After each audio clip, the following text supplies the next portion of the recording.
என்ன நர்ஸ் பாப்பா இவ்வளவு பெரிய மாத்திரை எடுத்துட்டு வந்துருக்க ஒரு நாளைக்கே இல்ல ஒரு வருஷத்துக்கா? என்னடா ஒரு மனசாட்சி வேணாமடா, இவ்வளவு பெரிய மாத்திரை நான் எப்படா முழுங்குறது?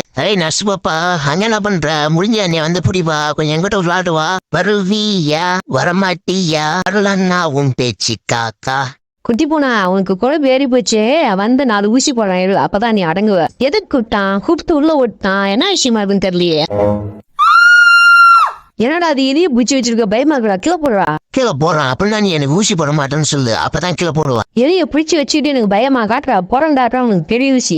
ஒரு வழியா அந்த ஹாஸ்பிட்டல்ல இருந்து டிஸ்சார்ஜ் ஆகி வீட்டுக்கு போறோம்டா சாமி. போறதுக்கு முன்னாடி நம்ம என்ன ஒரு விளையாட்டு போவோம். ஃபயர் அலாரம் அங்க இருக்கு, போயிட்டு அழுத்தி விட்டுட்டு வெளிச்சு பார்ப்போம் என்ன நடக்குது. ஜாலியா. யாரோ ஃபயர் அலாரத்தை அழுத்திட்டான், ஓடு போயிட்டு ஆப் பண்ண. நர்ஸ் பாப்பா நான் தான் ஃபயர் அலாரத்தை ஆன் பண்ணா, எப்படி இருந்துச்சு? ஜாலியா இருந்துச்சா?